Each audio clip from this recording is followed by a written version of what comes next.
brought to you by Toyota Prius.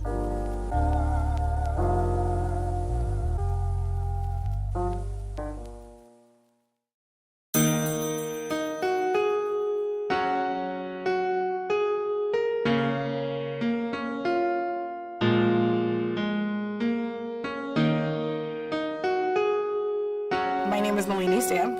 I'm 25 years old. I am born and raised in Brooklyn, New York, and I live in Brooklyn, New York, in Bed-Stuy. And I am a political organizer for the Working Families Party. So this is New York, which is where I started. This is Connecticut, Vermont, Oregon, and South Carolina, and I'm on national staff now, so I get to work with all these great places. I didn't choose the past chose me. I had chosen to be a singer and a dancer and a Broadway star. I had some problems in high school. It didn't totally work out, so I didn't necessarily go to college off the bat.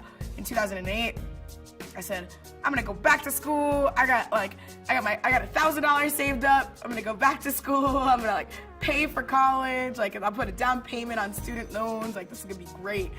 And I realized that you need a little bit more than $1,000 to go to school. It's 2008, the banks are going down, all this stuff. I kind of said, do you know what? I'm done with this. I'm done with this life. I think I want to make life better for myself and for the future, the future generations, the generations who aren't, who are in elementary school, who are thinking the way I thought. I could be anything in this world. And the closer you get to college, you realize that that's not necessarily true. And I took a job at the Working Families Party 4 years ago.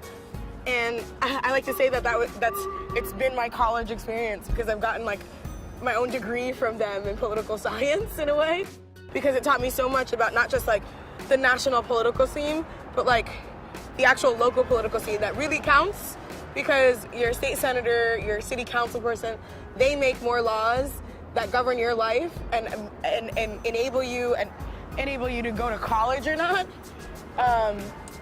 And so I started working for Working Families Party, and that's how I became an organizer. In New York City specifically, we have a policy in the NYPD that's called stop and frisk, and which any person is allowed to be stopped and frisked for affirmative movement. I don't know what that means, but it's racial profiling, because the amount of people that got stopped and frisked in 2011 were Black and Latino men, and they were double the population that they actually have.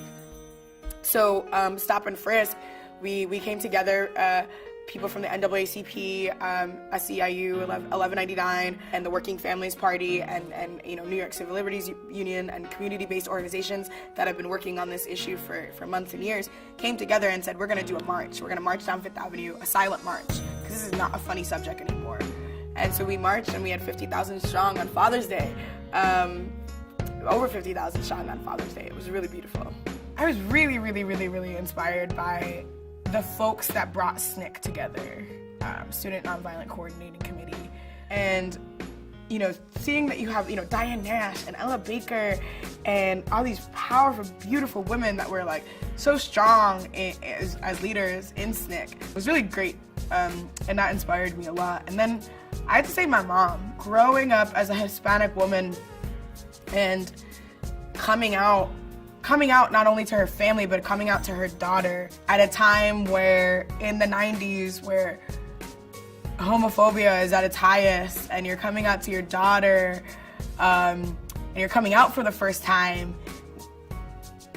That's just amazing. And my mom is probably the biggest influence of why I do the work that I do.